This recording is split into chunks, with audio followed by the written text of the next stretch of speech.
अव्यक्त मुरलियों से आध्यात्मिक रत्नों को समझना अर्थात अपने कर्मों की गुह्य गति को जानना। तो ऐसे कर्मों की गुह्य गति को जानकर घबराने के बजाय माया को परखकर सदा साक्षी होकर बाप को अपना साथी बनाते हुए सदा एक रस स्थिति बनाने वाली सभी आत्माओं का आज के सत्र में बहुत बहुत स्वागत है, स्वागत है, स्वागत है। परमात्मा शिव की महिमा हम सभी जानते हैं। जब 7 डेज का कोर्स हम कर रहे थे तो आत्मा के पाठ के बाद परमात्मा का परिचय का जब लेसन आता है तो परमात्मा की महिमा वहां पर 32 दिखाई है। सिर्फ 32 है क्या? नहीं, वो तो बस मतलब ऐसे ही बताया है। तो 32 में से एक है कर्मों के गुह्य गति के ज्ञाता है। तो बाबा जैसे कर्मों के गुह्य गति को जानते हैं और जिस तरह से हमें वो समझाते हैं, हम कितना समझ पाते हैं वो अलग बात है। लेकिन बाबा हमें हर एक कर्म के गुह्य गति के बारे में समझा रहे हैं, है ना, इस वक्त। और बाबा ये भी जानते हैं कि अब यह जो समय चल रहा है, अंतिम समय चल रहा है। तो कौन सी बातें जो रही हुई है आपने अभी तक, आपने इन द सेंस हम सभी ने अभी तक उसके ऊपर काम नहीं किया या हमारा अटेंशन गया ही नहीं है कि मेरे अंदर यह भी अपना स्वभाव संस्कार छुपा हुआ है। मेरे अपने यह हिसाब किताब मैंने सेटल नहीं किए हैं। तो ऐसे समय में जबकि यह अंतिम समय का दौर चल रहा है, सब कुछ आपके सामने आएगा। कोई ना कोई हानि आपको पहुंचाएगा, ज्यादातर मानसिक बीमारियां, जिसका प्रैक्टिकली माना प्रत्यक्ष प्रमाण हम सभी देख रहे हैं। चाहे दुनिया वाली आत्माएं हो, चाहे बाबा के बच्चे हो। सबसे पहले तन की बीमारी का पेपर ठीक है, धन की बीमारी का भी ठीक है, लेकिन जो मानसिक बीमारी का जो पेपर है, वो किसी को दिखाए नहीं दिखता, लेकिन हम जो फील करते हैं, तो वो मतलब क्या है कि अति में सब कुछ होकर ही समाप्ति होगी ना, ये उसकी निशानी है। आज बाबा ने बहुत ऐसे ऐसे राज बताए हैं जिसके कारण हम अपने आप को हल्का अनुभव जरूर करेंगे। फिर बाबा कहते हैं कि जैसे बच्चे कहते हैं ना कि हे प्रभु तेरी लीला अपरम अपार है, तो वैसे बाबा भी कहते हैं बच्चे आपकी भी लीला कुछ कम नहीं है। क्योंकि बाबा ने जो सिलेबस हमें पढ़ाई पढ़ने के लिए दिया है वो इतना वास्ट है, वो इतना गहरा है। तो ये सब कुछ करते करते, है ना, हम कभी थक जाते हैं, कभी घबरा जाते हैं, है ना, कभी हमारी स्थिति एक रस नहीं होती है, कभी कभी तो चाहते हैं कि हम आगे बढ़े लेकिन हिम्मत नहीं आती है। ऐसे में कभी कभी फिर हमारा बाप से भी किनारा हो जाता है।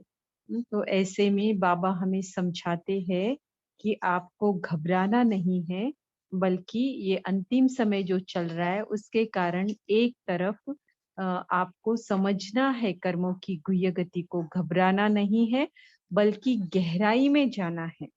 और जो भी हो रहा है, तो माया को परखना है, सदा साक्षी होना है और सदा बाप को अपना साथी बनाना है। अगर ये बातें करेंगे तो ही आपकी स्थिति क्या हो जाएगी, एक रस हो जाएगी।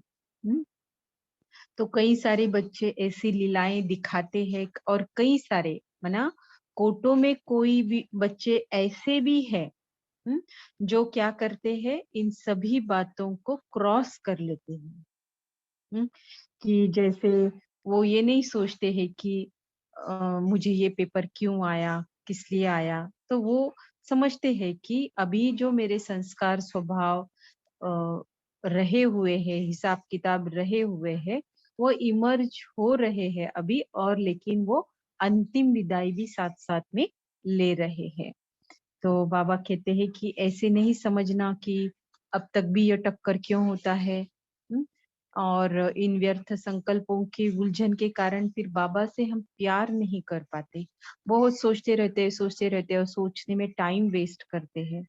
तो बाबा कहते हैं कि आप तो कोटों में कोई आत्मा हो ना, तो कोटों में कोई क्या करेंगे। सिर्फ ब्राह्मण बनना काफी नहीं है, ब्राह्मण तो कई सारे बनते हैं, लेकिन कोई में भी कोई अगर बनना है तो क्या करना पड़ेगा। तूफानों को भी ड्रामा का तोहफा समझना पड़ेगा, और समझना पड़ेगा स्वभाव संस्कारों की जो टक्कर हो रही है मेरे सामने, जो इस स्वरूप के पेपर आ रहे हैं, वह क्या है, मेरे आगे बढ़ने का आधार है। तो इस स्वरूप में मेरे पास माया आ रही है, तो माया का भी हमें नॉलेज होना चाहिए। माया को परखते हुए, परखेंगे तभी तो पार करेंगे, नहीं तो फंसे रहेंगे। तो माया को परखना, सदा बाप को साथी बनाना, हर एक के पार्ट को साक्षी होकर देखना, स्वयं के पार्ट को भी साक्षी होकर देखना, और इतना सब कुछ होते हुए भी हर्षित हो चलना, क्योंकि ज्ञान है ना। जितना यहाँ पर होगा उतना धर्मराज की सजाओं से बच जाएंगे, क्योंकि यही चुकतू हो रहा है, चुकतू हो रहा है, एक के बाद जैसे लाइन लगी है। क्योंकि इतने सारे जन्मों का एक जन्म में क्लियर करना, और इतने सारे जन्मों का एक जन्म में प्रारब्ध जमा करना कोई मासी का घर नहीं है। लेकिन फिर जो करेगा सो पाएगा।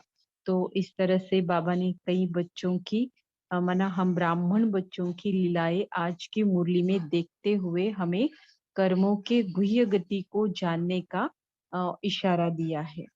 फिर बाबा कहते हैं, आपने मुझे जिम्मेवारी दी है ना, तो वो वापिस नहीं लो।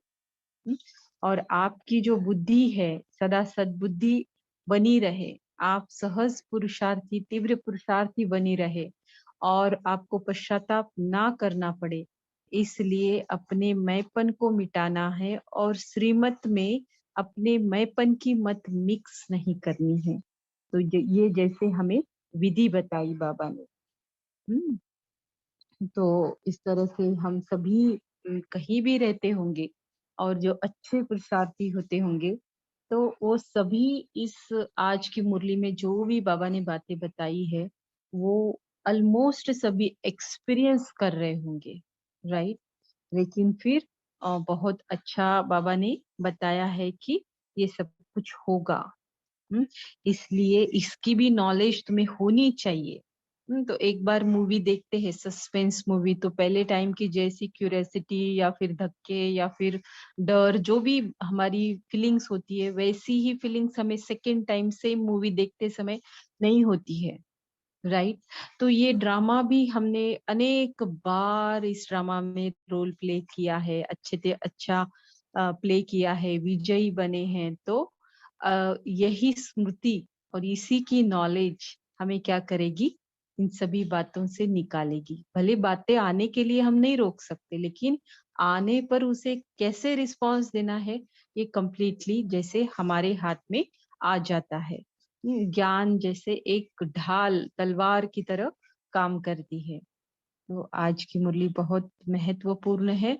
10 पेज की मुरली है कुल मिला के। तो आज हम दादी जी से जो पार्ट है, दादी जी से और पार्टियों के साथ में ये वाला जो पार्ट है हम कल पढ़ेंगे, और मुरली जो मेन मुरली रहती है वो हम आज पढ़ेंगे। ठीक है। तो क्योंकि फिर बिल्कुल भी डिस्कशन के लिए हमें समय नहीं मिलेगा, जबकि डिस्कशन होना आज की मुरली के ऊपर बहुत बहुत इम्पोर्टेंट है। हमेशा ऐसा करेंगे या नहीं करेंगे ये कोई डिसाइड नहीं किया है, लेकिन आज मुझे ऐसे लगा कि थोड़ा कन्वर्सेशन होना हमारा बहुत जरूरी है, क्योंकि टॉपिक ही मुरली का कुछ ऐसा है। तो अभी हम देखते हैं। आज की मुरली का टाइटल है कर्मों की अति गुह्य गति। मुरली की डेट है अप्रैल मास की खत्म हो गई, अभी मई की पहली मुरली है ये, 3 मई 1977। संगम युगी ब्राह्मणों की विचित्र लीला को देखते हुए बाबा बोले, बाबा बोलते हैं कि वर्तमान समय ब्राह्मण बच्चों की लीला बहुत वंडरफुल है और वैरायटी लीला है।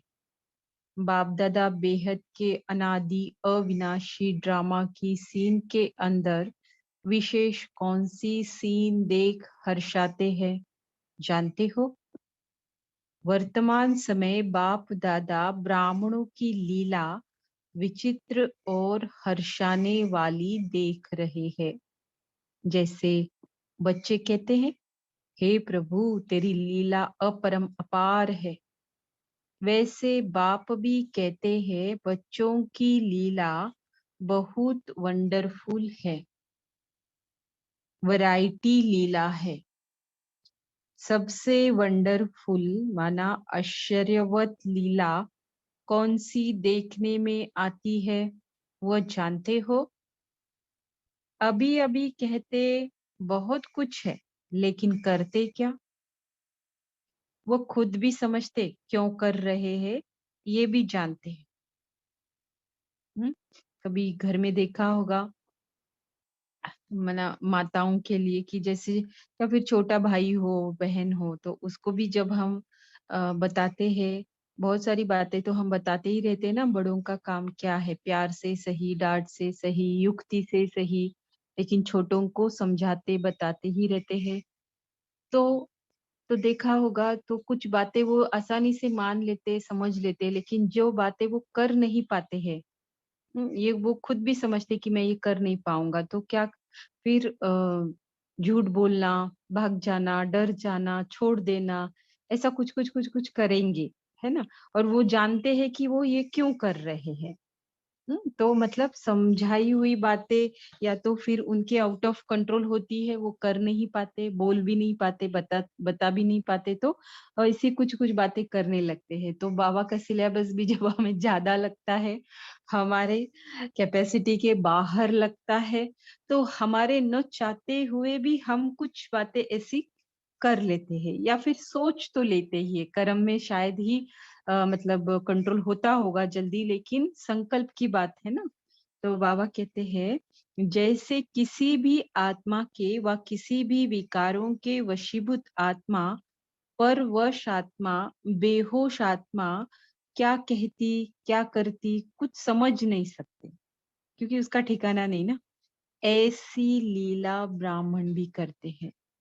हम्म, इतने जन्मों का सिलेबस दिया बाबा ने, एक जन्म भी पूरा कहाँ, हम्म पूरा कहाँ है ना? तो कम समय में बहुत ज्यादा, लेकिन बाबा मदद भी करते हैं। लेने को आना चाहिए। और कभी कभी तो ऐसे लगता है क्या हम लेना नहीं चाहते क्या बाबा, आप कहते हो जो मदद लेना आना चाहिए, अभी इसकी भी क्या विधि होती है ना? तो अभी बाबा बता रहे कि कर्मों की गति अति गुह्य है, ऐसा क्यों गाया जाता है। देखते हैं क्यों गाया जाता है। तो बाप दादा ऐसी लीला को देख रहम दिल भी बनते हैं।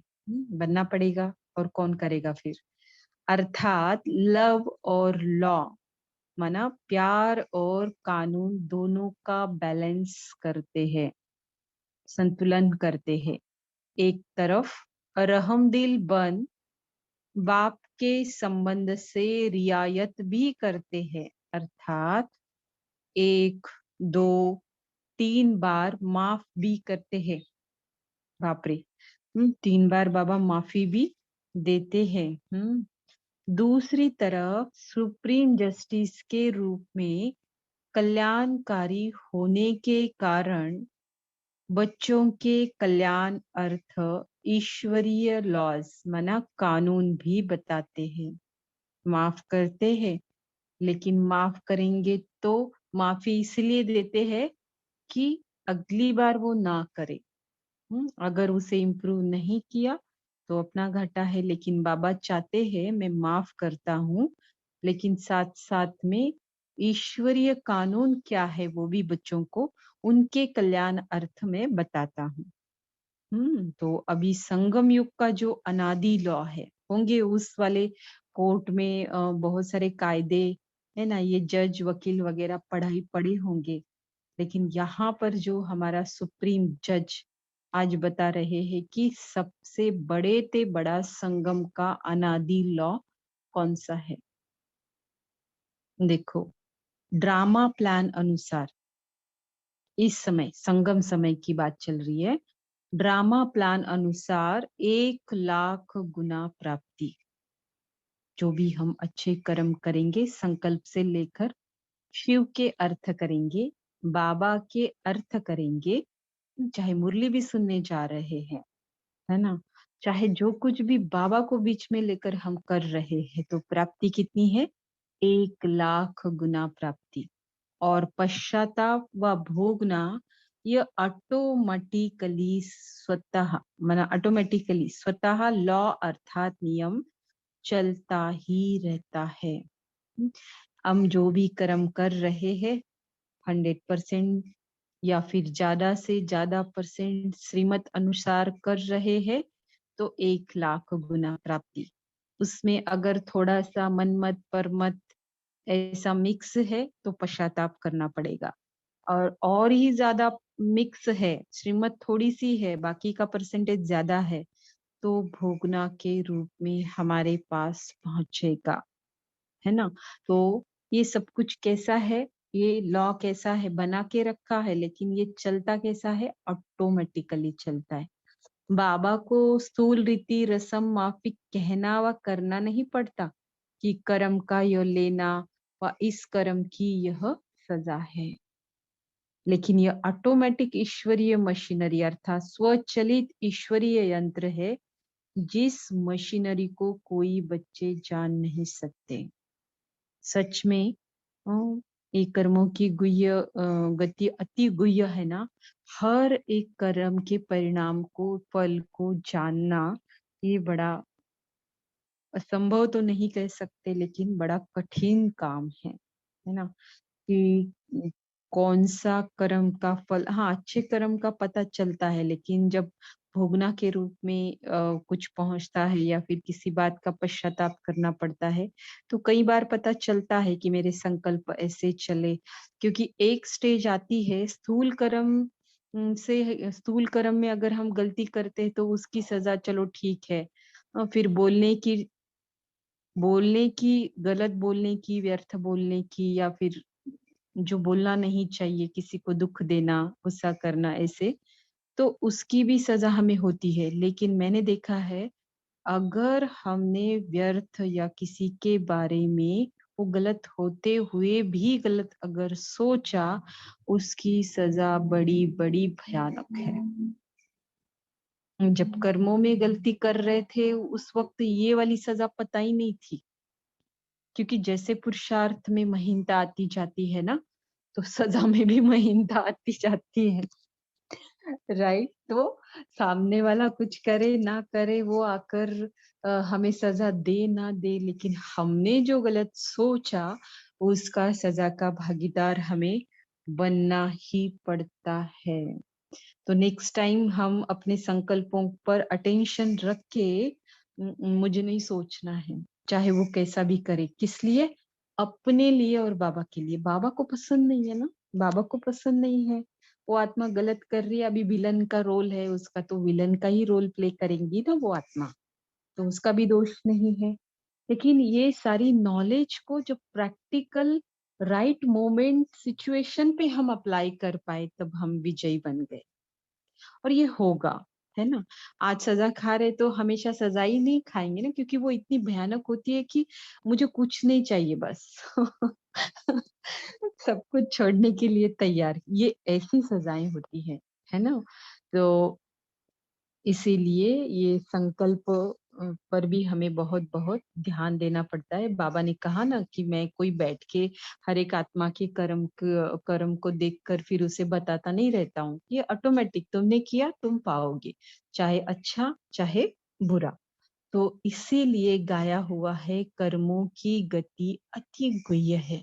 तो समझना, आपका पुरुषार्थ एक गुड साइन है। जब सोचते ही हमें कुछ लग रहा है कि नहीं नहीं मैंने कुछ गड़बड़ की, क्योंकि कनेक्शन में भी तो फर्क पड़ जाता है ना।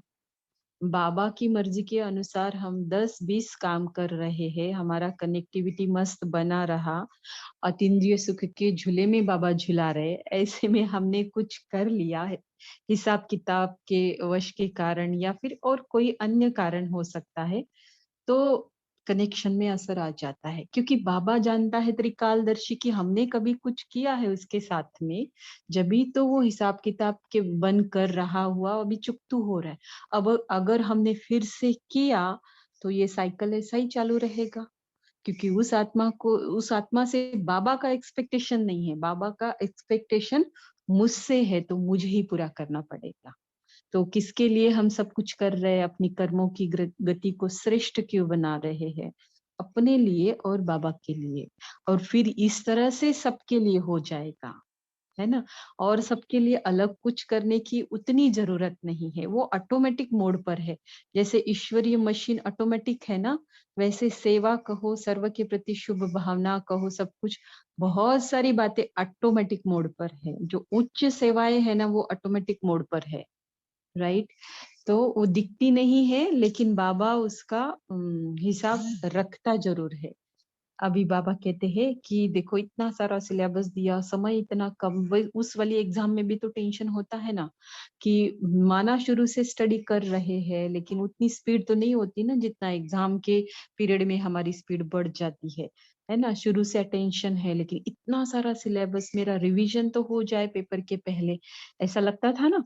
तो वैसे ही अब देखो, बहुत सारी बातों को हमने अचीव कर लिया, वो ब्राह्मण बन गए, ब्रह्मा कुमार ब्रह्मा कुमारी बन गए, है ना? सेवाएं भी हमने अच्छी भली खासी कर ली, लेकिन बीच में क्योंकि अंत तक रुस्तुम के साथ रुस्तम होकर माया लड़ेगी। आपको कर्म आपने इम्प्रूव कर लिए, आपकी वाणी आपने इम्प्रूव कर ली, तो कहाँ आएगी माया? इधर नहीं आएगी फिर। मानसिक बीमारियां मतलब क्या है? संकल्प ही तो है ना? तो अभी देखो बाबा कौन सी लीलाएं बता रहे बच्चों की, हाँ, कि कर्मों की गुह्य गति के बारे में बताया कि बच्चे जान नहीं पाते, इसलिए इसे गुह्य गति कहा जाता है। अब कौन सी लीलाएं देख रहे हैं बाबा? सबसे पहले बाबा देखते हैं कि चलते चलते थक कर रुक जाते हैं बच्चे। हाँ, कैपेसिटी के बाहर सिलेबस देखते हैं तो क्या होते हैं? रुक जाते हैं, आगे बढ़ने की हिम्मत नहीं आती। इसका कारण क्या है? हम्म तो पहले कैसे चल रहा होता है जर्नी? देखो, बाप को जान लिया, पा लिया, वह वर्षा भी पा लिया। हम्म फिर ब्राह्मण परिवार के अंदर ब्राह्मण भी स्वयं को मान लिया, ब्रह्मा कुमार व ब्रह्मा कुमारी का टाइटल भी लग गया, ईश्वरीय सेवार्थ निमित्त बन गए, सहज राजयोगी भी कहलाया, प्राप्ति के अनुभव भी करने लग गए, ईश्वरीय नशा, प्राप्ति का नशा भी चढ़ने लगा, प्रारब्ध का निशाना भी दिखाई देने लगा कि मैं कौन सी कैटेगरी की आत्मा हूँ और मेरी प्रारब्ध कितनी ऊंच है, श्रेष्ठ है, ऐसी भी कई बातें दिखाई देने लगी। लेकिन आगे क्या हुआ? हम्म हम तो उड़ रहे, अभी इतनी सारी बातें हो गई, हाँ, तो इतनी सारी अचीवमेंट्स हो गई।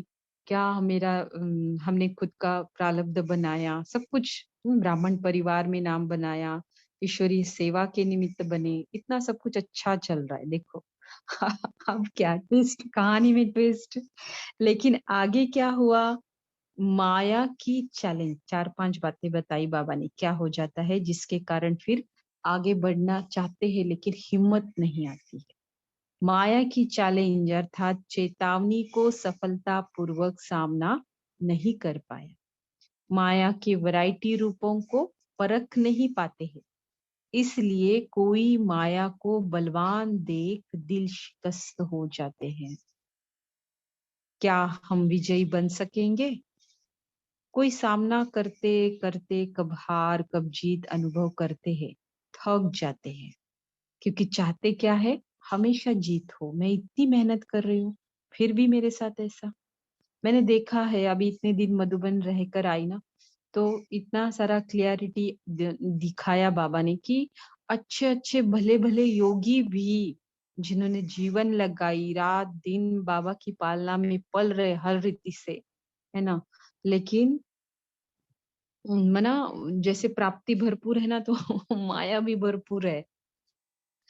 तो माया को बलवान देखकर उनको भी दिल शिकस्त होते देखा है, राइट? तो मुझे यही संकल्प आया कि ना स्थान स्थिति बनाती है, ना अन्य कोई पालना स्थिति बनाती है, हमारा पुरुषार्थ ही हमारी स्थिति बनाती है। है ना? चाहे आप कहीं रहो। तो हमने सोचा हम तो माया नगरी में रहते हैं, है ना? मधुबन के अलावा सारी नगरी जहाँ भी है, क्या है? माया नगरी तो है ना? चारों तरफ हम अज्ञानियों से घिरे हुए हैं, अपने हाथ का भोजन खाते हैं, तो इस तरह से हम अपने पुरुषार्थ के आधार पर अपने आप को प्रोटेक्ट करते हैं। हमें बना-बनाया कुछ भी नहीं मिलता है। फिर भी बाबा की मदद का अनुभव वहाँ से हम बाहर वाले ज़्यादा करते हैं, ये भी मुझे नोट हुआ, है ना? क्योंकि उनका अनुभव क्या है, उनको बाबा गोदी में बिठा के रखा है, पालना दे रहा है, सब कुछ कर रहा है, उसमें भी आप बना नहीं पाए तो फिर क्या है? और यहाँ पर हम सब कुछ वायुमंडल से लेकर देखो घर का वातावरण भी हमें स्वयं को बनाने के लिए मेहनत करनी पड़ती है, उसके लिए पहले स्वयं पर मेहनत करनी पड़ती है। तो हर एक स्टेप पर हमें अपना रास्ता बनाना पड़ता है, लेकिन चाह है वहाँ राह है। ये भी हम सभी ने देखा है, राइट? तो इसीलिए देखो ना वो कृष्ण का जो जन्म होता है ना तब कैसे दिखाते हैं, जैसे उसके चरण उसके पिताजी जो है टोकरी में रखकर ऐसे पानी में से जा रहे होते, तो जैसे उसके चरण पानी को छूते हैं तो वो नदी भी क्या करती है, मतलब वो जो बहाव इतना सारा पानी का रहता है तो वो भी क्या करती है, रास्ता देती है। तो वैसे ऐसे एडवर्स कंडीशन में अगर हम पुरुषार्थ के लिए दृढ़ता रखते हैं तो रास्ते अपने आप खुल जाते हैं। और वहां खुले हुए रास्ते पर बैठकर भी अगर आप नहीं कर पा रहे हो तो कौन ठहरे नंबर वन, है ना? तो इस तरह से बाबा की करामात कुछ अलग है और कुछ समझते कुछ अलग है। तो बाबा कहते हैं कि दिल शिकस्त नहीं बनना है कि माया को बलवान देख, क्योंकि रुस जितना आगे जाएंगे स्वरूप तो अलग अलग रहेंगे माया के, ऐसा कोई पॉइंट नहीं रहेगा अंत तक। वही पॉइंट रहेगा कि जब आप माया को आते हुए भी आप पर उसका असर नहीं हो रहा है, आप परख भी पा रहे हो और आप स्वयं को फीलिंग नहीं, आपको कुछ भी उसका इफेक्ट नहीं, तो हो गए ना, जीत गए ना। तो ये परखने से ही ये स्टेज आएगी। तो पहला स्टेज है आपको परखना, माया को परखना। तो बाबा कहते हैं इतना सब कुछ अच्छा चल रहा है तो माया की वैरायटी रूपों को परख नहीं पाते, इसलिए कोई माया को बलवान देख दिल शिकस्त हो जाते हैं। क्या हम विजयी बनेंगे? फिर कभी हार कभी जीत का अनुभव करते हैं, थक जाते हैं, अर्थात थक कर जहाँ है जैसा है वहां ही रुक जाते हैं। हम्म? तो जब मैं मधुबन से आई थी तो मेरी हालत बिल्कुल ऐसी ही थी, है ना? कि मैंने कहा बाबा मैं तो सोच कर आई थी कि मैं तो यहाँ रह के और ज्यादा पुरुषार्थ करूंगी, हुआ नो डाउट। वो कुछ वहां से छूटकर जब हम इस दुनिया में आते हैं तो वहां का बल बिल्कुल भी महसूस होता है आत्मा को। तो ये हर समय मधुबन से जब आते हैं वहां बहुत चैलेंजेस को फेस करना पड़ता है कई बार, लेकिन जब वहां से होकर हम यहाँ आते हैं तो आत्मा में क्या भरा है क्या नहीं ये जरूर महसूसता आती है। तो बाबा कहते हैं कि मतलब मैंने ये समझा, मेरे मन से ये हमेशा के लिए अभी बात चली गई, कहीं ना कहीं मन में था कि मैं मधुबन जाती तो कितना सिर्फ बाबा के प्रति सब कुछ करना, लेकिन नहीं, जिनको जहां पर रखा है जिस तरह से रखा है एकदम 100% सही है, वहीं पे रह के पुरुषार्थ करके दिखाना है। ऐसे नहीं कि ऐसा माहौल होगा, ऐसे लोग होंगे, ऐसी आत्माएं होंगी तो मैं पुरुषार्थ करूंगी, नहीं नहीं नहीं नहीं, ऐसा कुछ भी नहीं है, राइट? हमारे लिए सब कुछ सुटेबिलिटी बाबा ने ऑलरेडी ड्रामा में प्लान करके रखी है और उसी के अनुसार चल रहा है। तो थकना नहीं है, जहाँ है जैसा है वहां भी रुकना नहीं है, आगे बढ़ने का सोचते भी फिर क्या कहते बाबा, हिम्मत नहीं आती है ना?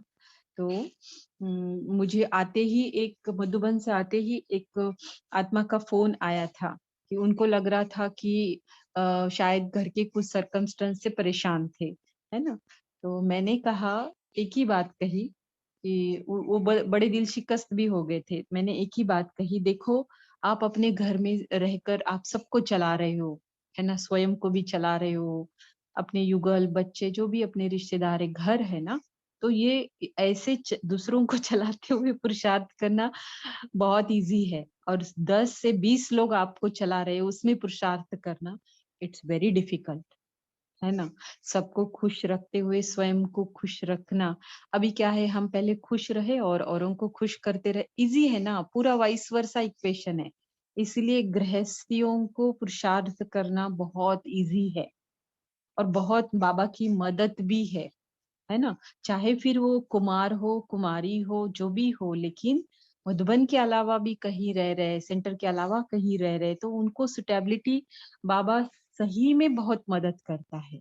तो ऐसे अपने मन में बिल्कुल भी ना रखे कि हम यहाँ होते तो, वहाँ होते तो, ऐसी कोई बात नहीं। बाबा जहाँ आप आपकी स्थिति से बाबा से मिलन कर सकते हो, उसका साथ अनुभव कर सकते हो, सब कुछ बाबा, कुछ पार्सलिटी नहीं है बाबा की इसमें, कुछ भी नहीं है ना?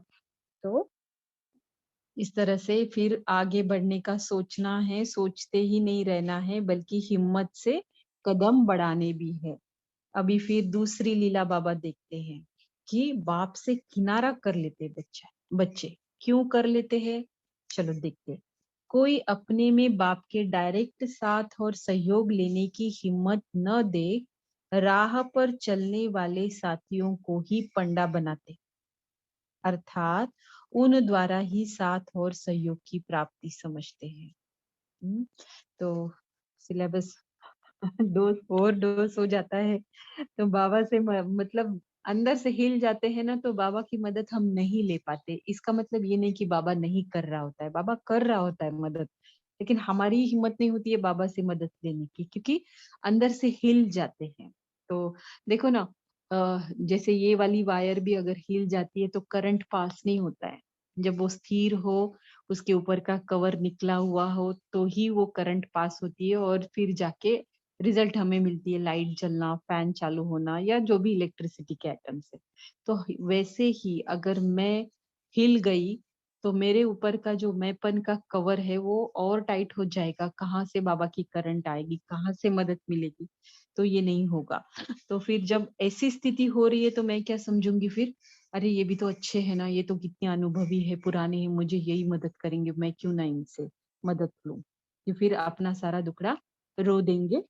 पता नहीं उसके बाद वो सामने वाला कितना उसे समाएगा, कितना सही डायरेक्शन दे पाएगा, क्योंकि बाबा तो बाबा है ना, बाबा की बराबरी इस संसार में कोई भी नहीं कर सकता, है ना? तो इससे ज्यादा अपनी स्थिति को संभालते हुए बाबा से मदद लेने की ही सोचनी है, और वैसी स्थिति अपनी रखनी है। नहीं तो सरेंडर सरेंडर छोड़ दो, कुछ भी नहीं सोचो।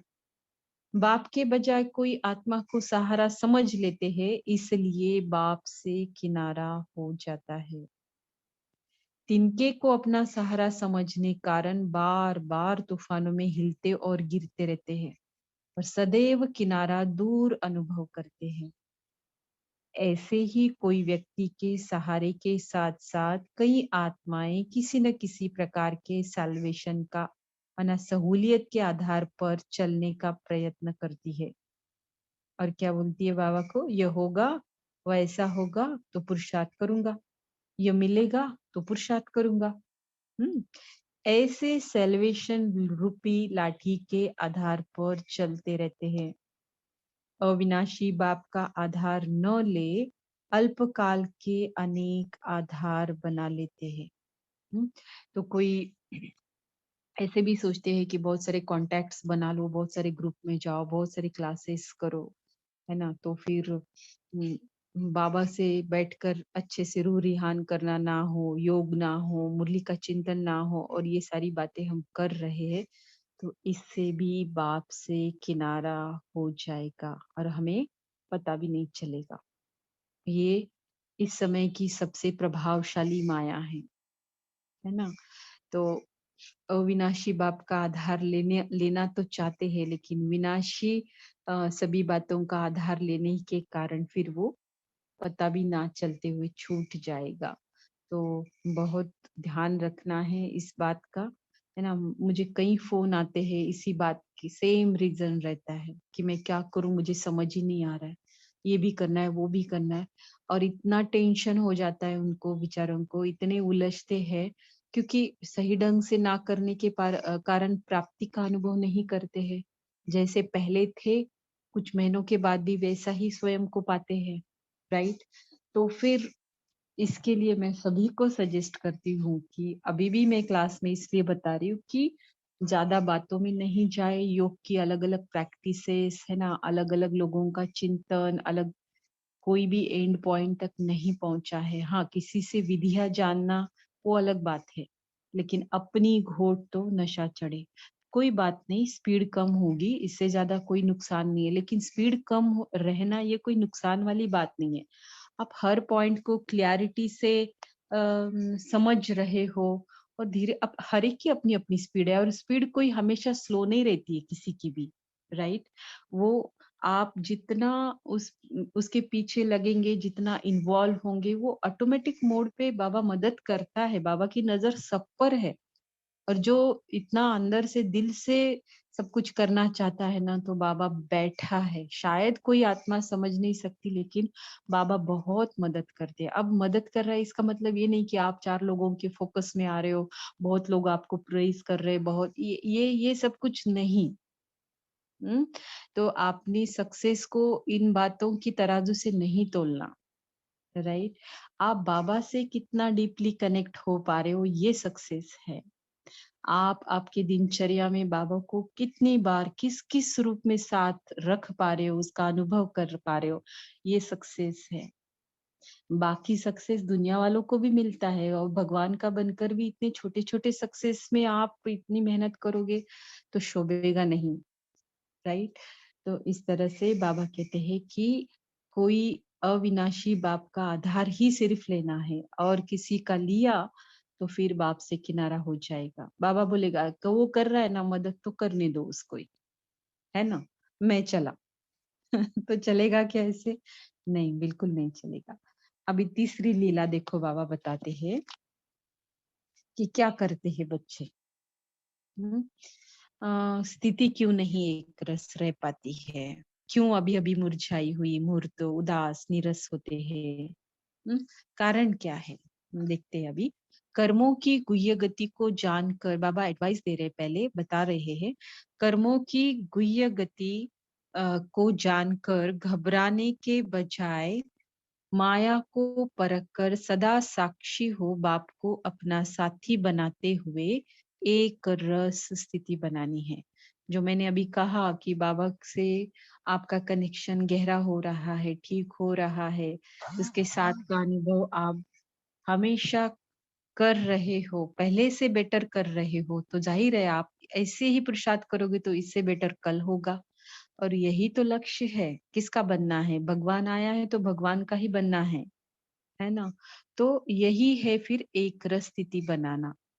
तो अविनाशी बाप के साथ हम कैसे रह पाएंगे, है ना।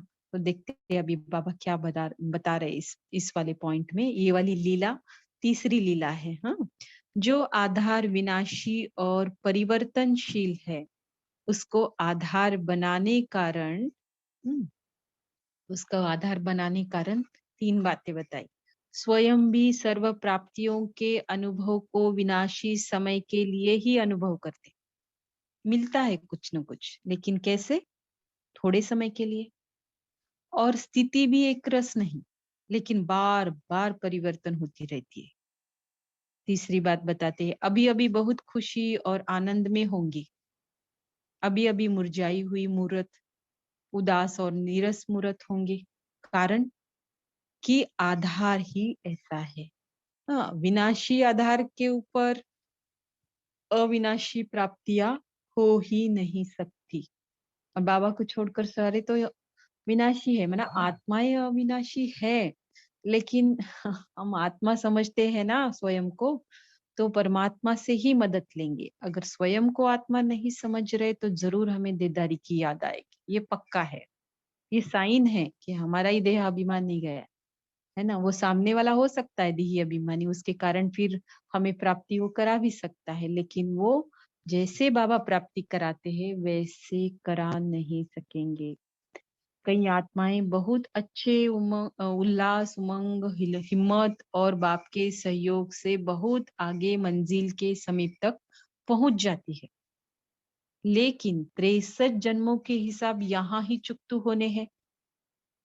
अपने पिछले संस्कार स्वभाव बाहर इमर्ज ही सदा के लिए समाप्त हो रहे हैं।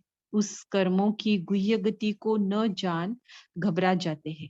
क्या लास्ट तक यही चलेगा? कितना पुरुषार्थ करे? जो पहले पेपर आते थे कम हो गए, लेकिन आ तो रहे हैं। अब तक भी यह टक्कर क्यों होता है? भिन्न भिन्न संस्कारों वाली आत्माओं के साथ आते हैं तो ये क्वेश्चन उठता है मन में। इन व्यर्थ संकल्पों की उलझन के कारण प्यार नहीं कर पाते, सोचने में ही टाइम वेस्ट कर देते हैं। और देखो ये वाली लीला बाबा ने बच्चों की देखी। फिर ये भी देख रहे हैं कि कौन फोटो में कोई बच्चे क्या करते हैं। फोटो में कोई तूफानों को भी ड्रामा का तोहफा समझ स्वभाव संस्कारों की टक्कर को आगे बढ़ने का आधार समझ माया को परखते हुए पार करते सदा बाप को साथी बनाते हुए साक्षी हो हर पाठ को देखते हैं और सदा हर्षित हो चलते रहते। सदैव ये निश्चय रहता कि अब तो पहुंचे। हम्म, धीरज धर मनुआ, पहुंचे कि पहुंचे, रात की राही थक मत जाना, हमें उन राहों पर चलना है जहां गिरना और संभलना है। ये सारे जो गीत बने, तो ये पुरुषार्थ के ऊपर ही तो बने हैं। तो बाप इतनी प्रकार की लीला बच्चों की देखते हैं। हम्म, तो जो अच्छे पुरुषार्थी है उनको भी बाबा ने नोट किया, या फिर इन पेपर से गुजरते गुजरते लास्ट में अपने आप को अच्छे और तीव्र पुरुषार्थी की लाइन में खड़ा कर देते हैं, वो भी बाबा ने नोट किया। अभी बाबा कहते हैं और रिफाइन बनाने के लिए, देखो क्या कहते हैं। बाप को जिम्मेवारी देकर वापस नहीं ले लो, याद रखो सच्चे बाप को अपने जीवन की नैया दे दी तो सत्य के साथ नाव हिलेगी लेकिन डूब नहीं सकती। बाप को जिम्मेवारी देकर वापस नहीं ले लो, मैं चल सकूंगा, मैं कहाँ से आई। कभी लगता है ना, हमें तो नहीं लगा, लेकिन जो भी मुश्किलें आई ये आई तो समझा, एक्सेप्ट किया कि ये हमारा हिसाब किताब है, हमारी कमजोरी है, जो भी है। लेकिन बाबा के हाथ छोड़ने का या फिर कहीं और कुछ करने का ऐसा संकल्प नहीं आया। दिल शिकस्त हो गए, डिप्रेशन में गए, सब कुछ हुआ लेकिन फिर ऐसा संकल्प नहीं आया कि बाबा को छोड़े। तो मैं चल सकूंगा, तो बाबा कहते ये मैं कहाँ से आई। मैंपन मिटाना अर्थात बाप का बनना, यही यही गलती करते हो और इसी गलती में स्वयं उलझते और परेशान होते हो। तो बाबा ने कहा कि जिम्मेवारी दे दी ना तो दे दी, वापस नहीं लो। अब बाबा बता रहे कि आपकी बुद्धि, जैसे बुद्धि का ही गायन है ना, मांगते भी ईश्वर के सामने जाकर क्या बोलते हैं, सद्बुद्धि देना। फलाने फलाने को भी हम क्या दे दो, भगवान बोलते हैं कि भगवान को आगे मांगते हैं कि फलाने को भी सद्बुद्धि देना, मुझे भी क्या करना, सद्बुद्धि। मतलब बुद्धि एक ऐसी चीज है जिसके आधार पर हम क्या से क्या अपनी और औरों की प्रारब्ध बनाने के निमित्त बन सकते हैं। तो उसी को सत्य बुद्धि कहा जाता है। जो सत्य ईश्वर के साथ जुड़ने के बाद बुद्धि काम करती है उसे कहेंगे सत्य बुद्धि, है ना। तो उसे अगर हमें प्राप्त करना है तो उसकी विधि क्या है, अभी बाबा बता रहे हैं। मैं करता हूँ या मैं कर नहीं सकता हूँ, यह इस देह अभिमान के मैंपन का अभाव हो। इस भाषा को बदली करो। जब मैं बाप की हो गई व हो गया तो जिम्मेवार कौन। अपनी जिम्मेवारी सिर्फ एक समझो, जैसे बाप चलावे वैसे चलेंगे, जो बाप कहे वह करेंगे, जिस स्थिति के स्थान पर बाप बिठाए वहां बैठेंगे। श्रीमत में मैंपन की मनमत मिक्स नहीं करेंगे तो पश्चाताप से परे प्राप्ति स्वरूप और पुरुषार्थ की सहज गति प्राप्त करेंगे, अर्थात सदा सद्बुद्धि प्राप्त करेंगे। जहां बुद्धि ही सही निर्णय कर रही है, सब कुछ सही कर रही है, तो कर्म में श्रेष्ठता आने का ही चांस है ना।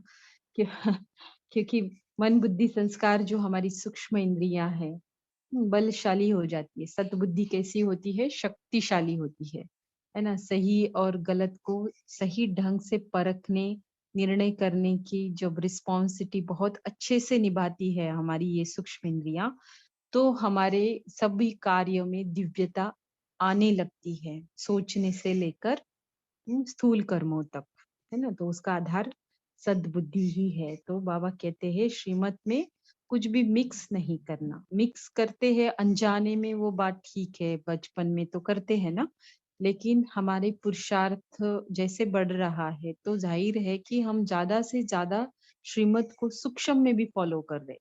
स्थूल की बात नहीं होती है, इतनी बड़ी बात जब बाबा गिफ्ट देते हैं ना, तो स्थूल की बात नहीं होती है, सूक्ष्म की बात होती है।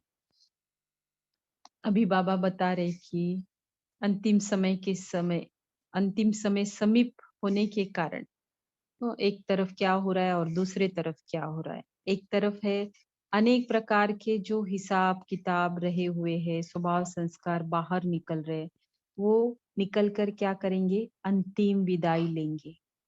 अति अंत की निशानी है, ये समझना है। अपने को व दूसरों को देख घबराओ मत, क्या होगा यो भी होगा, घबराओ नहीं, लेकिन गहराई में जाओ। नॉलेज तो दे रहे ना बाबा हमें, तो जस्ट हमें अपने साथ भी हमें समय बिताना चाहिए, है ना। एकांत के लिए पहली स्टेप यही है कि हम अपने आप के साथ भी कितना रहते हैं, इसके उसके साथ बहुत रहे, नतीजा देखो, है ना। तो अपने भले ही हमारे रिश्ते अच्छे हो बुरे हो, कितना भी हम कहीं भी रहते हो, लेकिन अपने आप को भी समय देना, अपने आप के साथ रहना, सेल्फ लव करना, सेल्फ की केयर करना, ये सब कुछ हमें करना चाहिए। तब जाके फिर बाबा जो कह रहे हैं ना, गहराई में जाओ, तो ये जाना हमको इजी होगा, ताकि फिर हमें ज्ञान की स्पष्टता भी मिलना इजी होगा। क्योंकि वर्तमान अंतिम समय समीप के कारण एक तरफ अनेक प्रकार के रहे हुए हिसाब किताब, स्वभाव संस्कार व दूसरे के संबंध संपर्क द्वारा बाहर निकलेंगे। हो रहा है ना ये सब जगह पे, सब जगह पे बहुत जोर से हो रहा है, बहुत सेंसिटिविटी आ गई है आत्माओं में। अर्थात वो क्या होगा, बाहर निकलेंगे अर्थात अंतिम विदाई लेंगे। तो बाहर निकलते हुए अनेक प्रकार के मानसिक परीक्षाओं रूपी बीमारियों को देख घबराओ नहीं, लेकिन यह अति अंत की निशानी समझो। बस अभी खत्म हुआ कि हुआ, अब ये जा रहा है हमेशा के लिए विदाई लेने, है ना। तो अगले 5,000 साल के बाद ही मुझे फिर ऐसा मतलब फेस करना पड़ेगा। अब लास्ट में बाबा बताते हैं कि अंतिम समय समीप होने के कारण देखा कि एक तरफ क्या होने वाला है, अति होकर ही फिर अंत की निशानी देखने को मिलेगी, और दूसरे तरफ क्या होगा, धर्मराजपुरी के पहले यहाँ ही कर्म और उसकी सजा का बहुत साक्षात्कार अभी भी होगा और आगे चलकर भी होगा, राइट।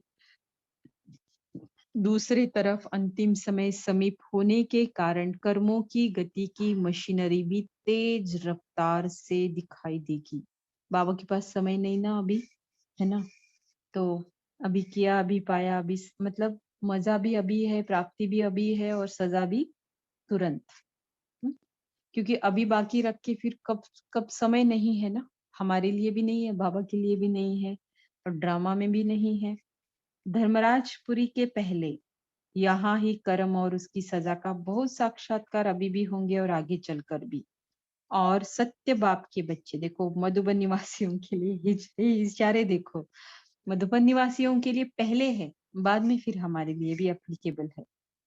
और सत्य बाप के सच्चे बच्चे बन, सत्य स्थान के निवासी बन, जरा भी असत्य कर्म किया तो प्रत्यक्ष दंड के साक्षात्कार अनेक वंडरफुल मना आश्चर्य रूप के होंगे।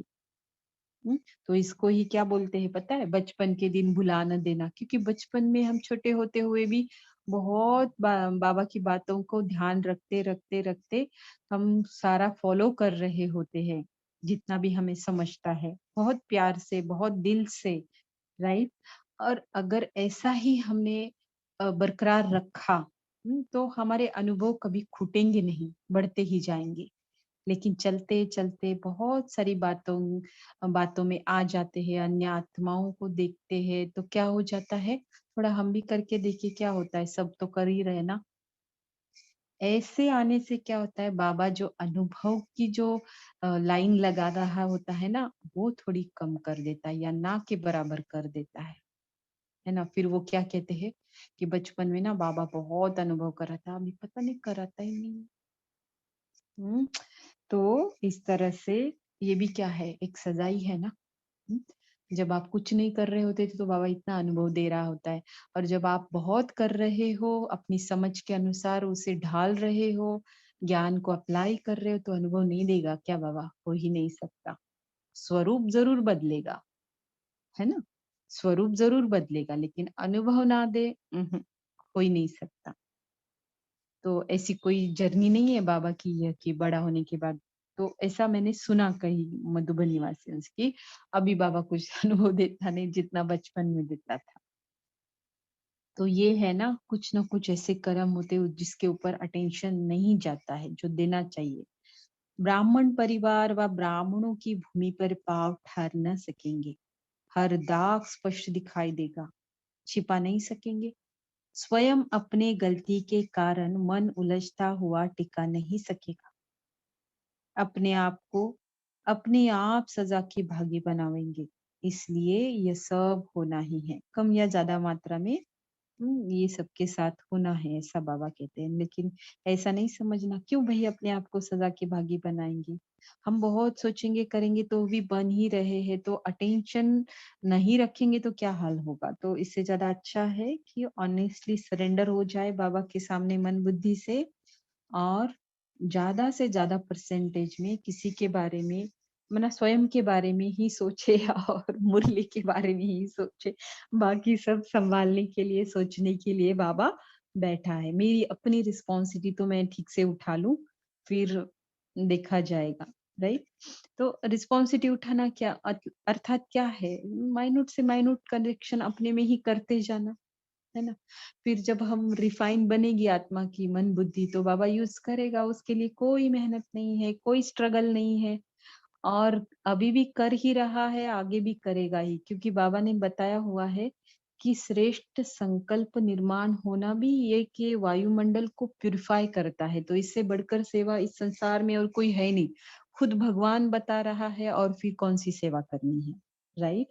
तो ऐसे नहीं समझना कि हमें कोई जानता नहीं, या फिर हमें कोई चांस नहीं मिल रहा, या फिर नहीं नहीं नहीं नहीं, इतनी छोटी छोटी बातें भगवान का बनकर नहीं सोचना है। भगवान की नजर सबके ऊपर है, और सारी आत्माओं को संदेश देने के लिए, किसके लिए, तो हम बच्चों को तो यूज करना ही है उसे, है ना? पहले हम अपने आप को तैयार तो करें उस हिसाब से। राइट। तो बाबा कहते हैं, इसलिए यह सब होना ही है, इसके नॉलेजफुल बन, घबराओ मत। समझा? मास्टर सर्वशक्तिवान घबराते नहीं है। बाबा ने टाइटल दे दिया और बताया कि घबराते नहीं है। अच्छा, कर्मों की गति को जानने वाले, सदा हर सेकेंड हर संकल्प बाप की श्रीमत प्रमाण चलने वाले, अपने जीवन की जिम्मेवारी बाप के हवाले करने वाले, सदा बाप के सहारे को सामने रखते हुए सर्व विघ्नों से किनारा करने वाले, संपूर्ण स्थिति के किनारे को सदैव सामने रखने वाले, ऐसे हिम्मत उल्लास उमंग में सदा रहने वालों को बाप दादा का याद प्यार और नमस्ते। हम रूहानी बच्चों की रूहानी मात पिता बाप दादा को याद प्यार और नमस्ते। अभी हम सभी 1 मिनट बड़े स्नेह से दिल से बाबा को याद करेंगे।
ओम शांति।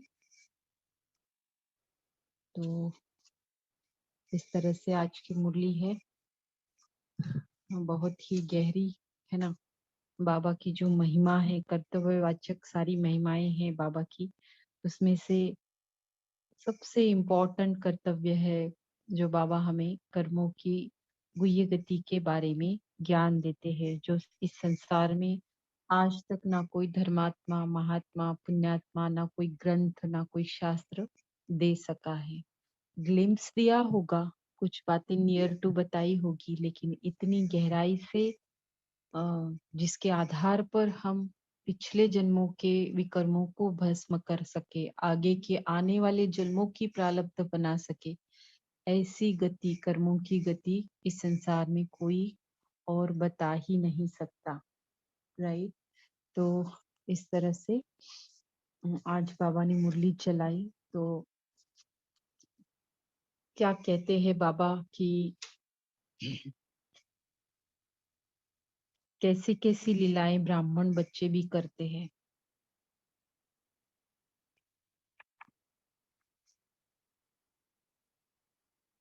टोटल मुरली के ऊपर ही मैंने क्वेश्चन पूछ लिया।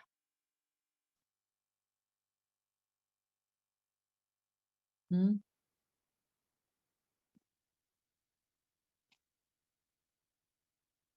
ठीक है। थोड़ा सा हम एप्लीकेशन के ऊपर ज्यादा ये करेंगे कि आज की मुरली में जो बाबा ने कहा, जिसे लीलाओं का नाम दिया, तो आप में से ऐसे किसी का अनुभव है क्या कि जो सच में ऐसा था कि भाई हम ईश्वरीय सेवा के निमित्त बने, ब्राह्मण बने, सब परिवार में हमने अपने आप को ब्राह्मण मान लिया, ब्रह्मा कुमार कुमारी बन गए, प्राप्ति के भी अनुभव करने लगे, प्रारब्ध का निशाना भी दिखाई देने लगा। ये सब कुछ करते हुए अचानक ऐसी कोई बात हो गई जो फिर हमारी इन सभी बातों को थोड़ा सा अम, हिला कर गई, और फिर वापस से हमने वो पहले वाला सब कुछ बैक में पा लिया, या फिर पा रहे हैं।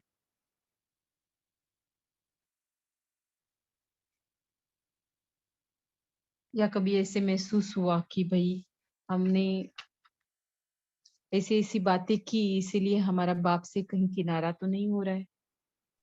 ओम शांति दीदी। हम्म। एक्चुअली मैं ज्ञान में 8 मंथ्स ऐसे हुए। मैं पहले आई थी, फिर थोड़ा बीच में छूट गया था। तो मैं जब ज्ञान में आई थी उस टाइम 8 मंथ जब लॉकडाउन चल रहा था, तो सब ऑनलाइन क्लासेस में कॉलेज में थी उस टाइम। तो बहुत फ्री टाइम था, तो पुरुषार्थ करने के लिए बहुत समय था उस टाइम। तो मैं बहुत टाइम मैं मुरली पढ़ सकती थी और चिंतन सब कर सकती थी। पर अभी कॉलेज खत्म हो गया तो फिर जॉब शुरू हो गई, तो उसमें बहुत टाइम चला गया और वो ऐसे वो अटैचमेंट जैसे हो गया। और फिर मैं वो काम के बारे में सोचने लगी बहुत। मुझे लगा मैं अभी बाबा के बारे में सोच भी नहीं सकती।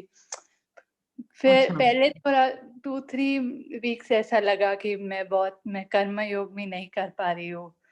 फिर बाबा को बहुत बोलती थी कि मुझे इससे मतलब अभी क्या करूँ? फिर थोड़ा-थोड़ा वो कर्म योग करने लगी हूँ थोड़ा। वो आने लगा कि अभी मुझे घर जाना है और फिर बाबा को ज़्यादा याद करना है। तो अभी मतलब पुरुषार्थ कर रही हूँ अपना। बहुत अच्छा, बहुत अच्छा है ना। हाँ, हुँ। हर एक का अपना अपना समय होता है, लेकिन आपने छोड़ा नहीं। माना थोड़ा सा आपको लगा होगा कि मैं डिसकंटिन्यू हो गई या फिर मैं कहीं और ज्यादा एंगेज हो गई, लेकिन बाबा ने आपको छोड़ा नहीं। हाँ, राइट।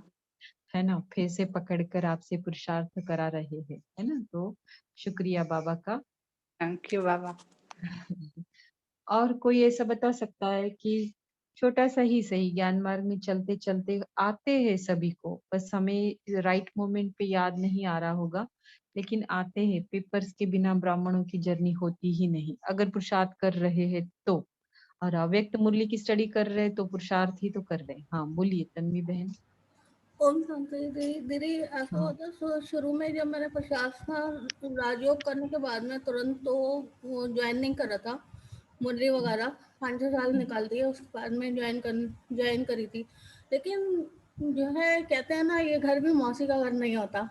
तो हाँ ठीक जी। वैसे ही मेरे साथ में भी हुआ और मुझे भी काफ़ी उसमें दिक्कतें आनी शुरू हुई, मतलब कि मुरली कभी भी आइडेंटिफाई नहीं हो पाती थी और अव्यक्त मुरली तो बिल्कुल भी समझ में नहीं आती थी। और दूसरी बात ये थी कि मुझे ये लगता था कि हर चीज़ मैं एकदम से कर लूँ, एडम कर लूँ सारा कुछ। तो मुझे एक बार लगने लगा कि मैं ये कर नहीं पाऊँगी, मैं नहीं चल पाऊँगी, मैं छोड़ देती हूँ, मेरे बस का नहीं है ये सब करना। और जो है ये सब चीज़ें कहाँ से मेरे को फंसा दिया और जो है मेरे को नहीं करना पड़ेगा। तो फिर ये कहते हैं कि तुम सोच लो और तुम्हें करना है नहीं करना है, वैसे इसके सिवा कोई और दूसरा रास्ता नहीं है। तो मैंने कहा कि जो है वो अगर हम हैं तो हमें वो नहीं करना चाहिए, मतलब हिम्मत नहीं आनी चाहिए और करते रहना चाहिए। हो सकता है कि बाबा जो है हेल्प करता रहे बार बार बार बार। और जैसे एक मकड़ी का उदाहरण भी दिया जाता है ना कि वो बार बार गिरती है लेकिन लास्ट में वो पहुंच ही जाती है, अपने जाले के ऊपर पहुंच ही जाती है। तो वैसे ही मैंने किया और आज मुझे लगता है कि इससे अच्छा कोई रास्ता ही नहीं। नहीं है। बहुत अच्छा है ना। कई मैंने ये फिर से कहूंगी कि मतलब कुछ कारणवश हमारी उतनी पहचान नहीं होती है, समय जाता है बाबा की पहचान होने तक, लेकिन बाबा की नजर हम पे रहती है साउंड कम है। 10,000 साल। हाँ जी, बोलिए बोलिए सस्मिता बहन बोलिए। ओम शांति दीदी, मेरे भी ऐसे हुआ था जी। मैं जब ज्ञान में पहले पहले आया 2-4 महीने हुआ था, मेरे तबीयत इतना खराब हो गई, जो मार्च मास को भी इतना ठंडे लगे। मैं दोपहर को जाकर छत में बैठे लगी। मैं ब्रह्मा बाप के एक तस्वीर रखते हैं घर में। मेरे सास ने बोले ये किसको ला कर रखिए, इसलिए इसको कोई भूत भूत ये ऐसे ऐसे बात करके मेरे मेरे ऊपर बहुत आया। मैंने वो बाबा को घर नहीं जाओ ऐसे ऐसे करके मैं कभी बाबा को नहीं छोड़ा। बाबा को ऐसे पकड़े मेरे तबीयत भी बाबा को जनाए और मेरे एक हाथ का छोटा सा ऑपरेशन हो गया, तबीयत सब अच्छा हो गया और बाबा को कभी नहीं छोड़ा। ऐसे ऐसे अभी लॉकडाउन पर भी मैंने आगे इतना पुरुषार्थ कौन मुझको नहीं पता था। ये अभी लॉकडाउन पर जैसे बाबा कहते थे, बाबा का मुरली में आया था ना, किसका पुष मास तो किसका सर्वनाश, ऐसे जैसे हमारे लिए बहुत अच्छा लॉकडाउन पर पुरुषार्थ चलता है। बहुत अच्छा लगता है क्लास करने से, रात की क्लास तो बहुत अच्छा लगता है। जी, है ना। तो बहुत अच्छा एक्सपीरियंस है आपका भी, है ना। तो अभी ऐसा मतलब सभी ने बाबा को एक बार जिम्मेवारी दी है तो ली किसी ने नहीं है, ऐसा कह सकते हैं ना। और बाबा भी हम सभी की जिम्मेवारी बहुत बखूबी से निभा रहे हैं ना, कभी प्यार से और कभी पेपर से ही सही, लेकिन जबरदस्त पालना हमें दे रहे हैं, राइट। और किसी का ऐसा कुछ एक्सपीरियंस है या फिर आज की मुरली से जो मैच करता है, जो लगता है कि सच में ये मेरे साथ बहुत अति में जा रहा है और अब मैं खुश भी हूँ क्योंकि ये अभी अंत की निशानी है, ऐसा आज बाबा ने बताया है। दीदी ओम शांति। हाँ।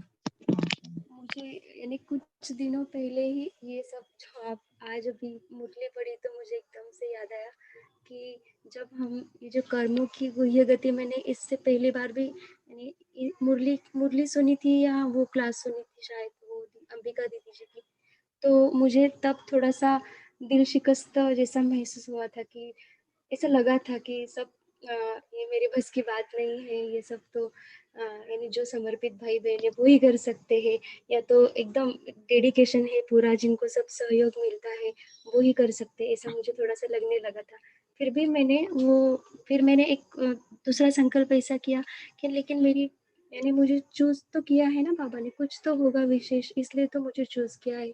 जहाँ पर मैं हूँ वहाँ से शायद मुझे थोड़ा सा मेरा अलग होगा, मेरा पार्ट अलग है, इसलिए मैं क्यों उनके साथ कंपैरिजन करूं। तो फिर मैंने ये भी सोचा कि नहीं, मेरा थोड़ा सा अलग पार्ट है, शायद मेरा स्लो बट स्टेडी मुझे करना होगा, पुरुषार्थ का स्पीड इतना फास्ट नहीं होगा, इतना जल्दी जल्दी सब। जब धारणाओं की बात आती है ना तो दिल शिकस्तता आ जाती थी मुझ में, कभी कभी आती है अभी भी। तो मैं वो तो बाबा की मुरली में मैंने वो आंसर भी मुझे मिल जाते, फिर बाबा से ही मिलते हैं, किसी से नहीं मिलते मुझे आंसर। तो बाबा ने एक बार कहा था कि कमजोरियों के बारे में सोचना भी विकर्म है। तो तब से तो मैंने कमजोरियों के बारे में ऐसा बार बार सोचना, जो हाथ में ही नहीं है वो बार बार सोचना बंद कर दिया। और फिर जो है मेरे मेरे मुझ में जो मुझे विशेषता दिखती है बाबा के कार्य के प्रति वाली, तो उसके बारे में फिर मैं सोचती हूँ कि नहीं, मुझे वो थोड़ा अलग पुरुषार्थ करना पड़ेगा, शायद वही होगा वो, या शायद थोड़ा स्ट्रगल वाला होगा। तो ऐसा मैंने यानी उस रास्ते पे अभी चल रही हूँ। आवाज क्लियर नहीं हो रही है अपनी कंडीशन। जी जी थोड़ा स्लो था, मतलब लो वॉल्यूम था, लेकिन ठीक है, हम तो सुन पाए। बहुत अच्छा मयूरी बहन, ऐसे ही अपने आप में हिम्मत बनाए रखिए और चलते रहिए। बाबा बैठा है, क्या पता सारे ही बंधन एक साथ आपके खत्म हो जाए और आप एकदम दौड़ी लगा दो, और उस दौड़ी के लिए अभी के जो मेहनत आप कर रहे हो वो जरूर जरूर काम आएगी, है ना। तो अभी हम साकार मूल्य की ओर जाए कि किसी को बताना है कुछ या फिर पूछना है तो पूछ सकते हैं एक आध दूसरे मिनट में।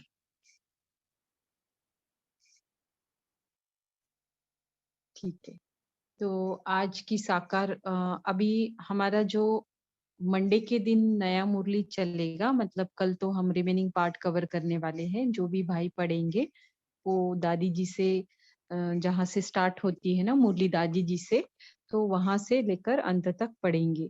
और मंडे को जो हमारी फ्रेश मुरली होगी तो फिर से हमारी 8 मुरलियां कवर हो जाएगी। तो 8 के बाद देखेंगे हम 2-3 दिन में फिर रिवीजन रखेंगे। 8 मुरली मना मुरलियों का तीसरा रिवीजन का पार्ट हमारा होगा। 8 मुरलियों के बाद हम ले रहे हैं ना, तो 2 पार्ट में हमने रिवीजन अभी ऑलरेडी 16th मुरली का कर लिया है। अभी 24 मुरलियां जब कंप्लीट हो जाएगी 77 की, तो हमारा 3rd पार्ट रिवीजन का रहेगा।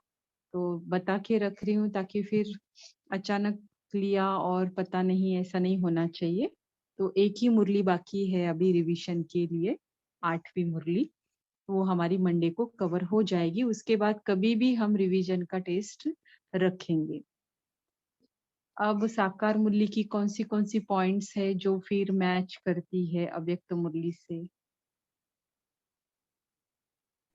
ओम कर्म शांति की बात। दीदी।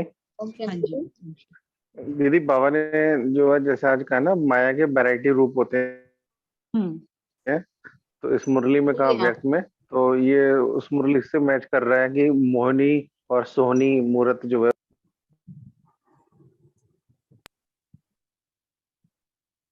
हाँ बोलिए, आपका कनेक्शन शांति दीदी। ठीक है, बताइए, आप बताना फिर से पवन भाई जी। हाँ बोलिए सबिता भाई। जी दीदी, आज दोनों मुरली की हेडलाइन मैच कर रही है। जैसे साकार मुरली में है कि तुम अभी सच्चे सच्चे राजयोगी हो, तुम्हें राज ऋषि भी कहा जाता है। और राज ऋषि माना पवित्र, यानी बाबा आकर जो हमें राजयोग सिखा रहे हैं, तो सारी राज्यों की जो भी विद्या हमें सिखा रहे हैं, वो सारी कर्मों की आधार से हमें सिखा रहे हैं। जैसे राजयोग से हमें कैसे हमें श्रेष्ठ कर्म करने हैं, कैसे जो पिछला कर्म को हम चुक्त करना है, और कैसे हम श्रेष्ठ कर्म करके जो भविष्य का जो प्रारब्ध राज, जो बाबा ने आज बताया कि राज तुम हो, राज जोगी राज भी हो, तो वो सारी चीजें कर्मों के आधार पर हमें सिखा रहे हैं। तो इसलिए जैसे दोनों मूल्य की हेडलाइन मैच करेगी, सारी कर्मों की गति अभी, ये जो कर्मों की गति अभी गुह है, इस कर्मों की गति द्वारा ही हम जो राज विद्या सीख रहे हैं, राजयोग सीख रहे हैं, उसी के आधार पर हमें भी भविष्य का प्रारब्ध भी मिलेगा। ओम शांति। ओम शांति दीदी। हाँ स्लोगन साकार मूल्य हो जे स्लोगन, श्रीमत को यथा समझ कर उस पर कदम कदम चलने से ही सफलता समाई हुई है। ऐसे ही हमें कर्मों को गुरुविद को समझकर हम जो चलती है, बाबा के जो बाबा को हाथ पकड़ती है, ऐसे तो हम सफलता ही सफलता प्राप्त करती हो। करेक्ट। वरदान का जो हेडलाइन है, हर संकल्प समय शब्द और कर्म द्वारा ईश्वरीय सेवा करने वाले संपूर्ण वफादार होगा। तो इस अव्यक्त मूल्य में है जो अपनी जिम्मेदारी सिर्फ एक समझो, जैसे बाप चलाए वैसे चलेंगे, जो बाप कहे वो करेंगे, जिस स्थिति के स्थान पर बाप बिठाए वो वहां बैठेंगे। श्रीमत में मैंपन की मनमत मिक्स नहीं करेंगे, तो माने ईश्वरीय सेवा में एकदम ईश्वरीय सेवा में ही रहेंगे। ये मैच कर रहा है। बहुत बहुत अच्छा पुष्पा बहन, बहुत अच्छा। और हाँ बोलिए पवन बोलिए भाई भाई जी। जी, बोलिए। दीदी जैसे बाबा ने क्वेश्चन में कहा था ना कि तुम बच्चे जो है माया की दलदल से और वो औरों को कैसे कब निकालोगे, तो बाबा उसको कर्मों की गुह्य गति से एक्सप्लेन कर रहे हैं कि पहले तो जो हमारे कर्म है वो कर्म जो है अकर्म बने उस तरीके से, और क्या कहते हैं जब हम अपने आप को निकाल पाएंगे उसके बाद ही फिर हम जो है दूसरों को निकाल पाएंगे। करेक्ट। है ना। तो बाबा ने लास्ट में बताया कि आत्म अभिमानी बच्चे ही रावण की दलदल से मनुष्यों को निकाल सकते। तो इसका मतलब क्या हुआ, आत्म अभिमानी बच्चे क्या होते हैं, रावण की दलदल से निकल चुके होते हैं, राइट। और एक बात बाबा ने यहाँ पर बताई जो आत्म अभिमानी बच्चों से भी रिलेट करती है, और जो 84 जन्म कौन लेता है, इसकी भी एक बाबा ने बहुत अच्छी सी लाइन बताई है। किसी को नोट हो रही है क्या? 84 जन्म लेने वालों की निशानियां भी बता सकते हैं, जैसे इस लाइन को भी हम उसी तरह से कंसिडर कर सकते हैं।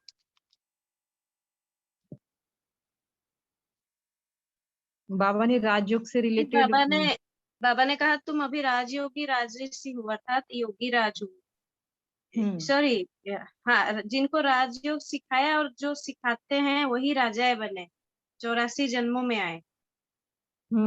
है ना। तो ऐसी ही लाइन है, बाप ही राजयोग सिखाते हैं और जिनको राजयोग सिखाया वो कौन बने, क्योंकि ये है ही राजयोग, जिसने पर्टिकुलरली एक्यूरेटली सीखा तो वो कौन बने, राजाएं बने। जो राजाएं बनेंगे वो ही फिर कहाँ आएंगे, 84 जन्मों में आएंगे। तो देखो एक एक क्लियरिटी एक एक वाक्यों की होती है। तो 84 जन्म लेने वालों की निशानियां, कभी कभी हमें क्वेश्चन पड़ता है ना कि मेरे पता नहीं कितने जन्म होंगे, मैं सत्युग के आदि मतलब, तो किसी और को पूछने की दरकार ही नहीं है, बाबा सब कुछ मुरली में बता देते हैं। तो हमें बस सिर्फ उसे ध्यान से पढ़ना, याद रखना है और अपने आप को क्लियरिटी देनी है। और क्या बताया दीदी? बाबा ने जैसे कहा ना मैंपन का अभाव होना चाहिए, तो बाबा यहाँ भी बोल रहे हैं ना, मेरा मेरा सब छोड़ अपने को आत्मा समझना है, और इसी में ही मेहनत है आत्माभिमान रहने में। तो ये मेरा मेरा छोड़ना है, मैं फलाना हूँ, ये मेरा है, ये सब मतलब भूलना है। जी जी, है ना। और कर्म के बारे में क्या कुछ कहा है बाबा ने साकार मुरली में?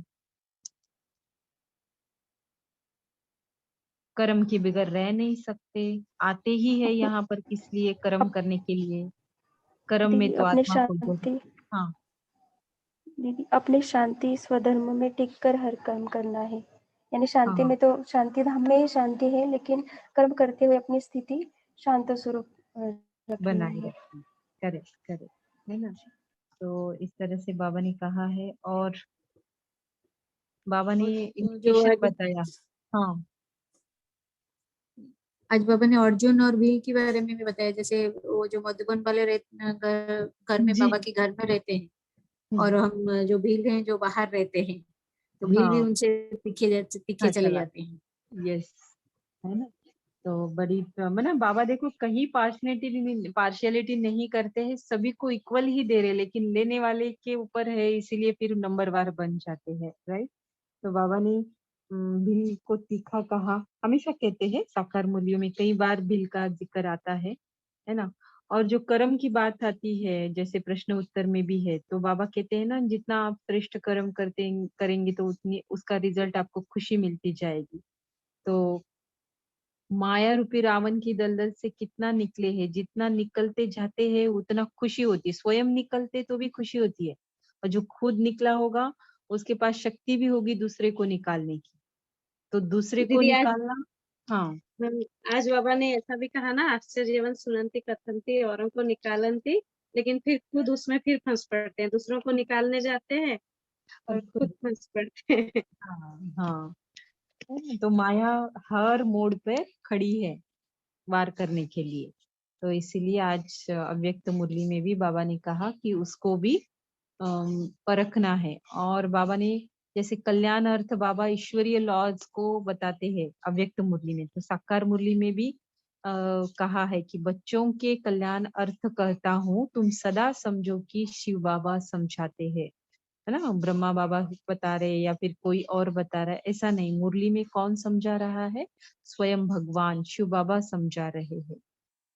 तो विचार सागर मंथन के लिए कहा है बाबा ने आज साकार मुरली में, जो एक श्रेष्ठ कर्म है, क्योंकि संकल्पों को श्रेष्ठ बनाना ही श्रेष्ठ कर्म की लाइन में सबसे ऊंचा स्थान है। ठीक है।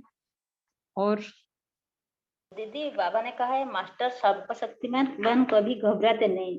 तो ऐसे क्वेश्चन आंसर में है जो खुद जब उस दलदल से निकले होंगे तब जाकर जो मनुष्य को, दुनिया वाले जो मनुष्य को भी अब निकलेंगे। तो हम जब सर्वशक्तिमान मास्टर सर्वशक्तिमान बनेंगे तब जाकर उनको हम जो माया से भी निकाल सकेंगे। जी जी, तो आज हम हमारा कॉल यहीं पर समाप्त करेंगे। बाप दादा का बहुत बहुत धन्यवाद। आप सभी का भी कॉल से जुड़ने के लिए बहुत बहुत धन्यवाद। कल फिर मिलेंगे रिमेनिंग पार्ट के साथ में। कल भाइयों का दिन है और जिनको बताया है वो भाई कल पढ़ेंगे। ओम शांति। शुभ रात्रि, शुभ अमृत वेला।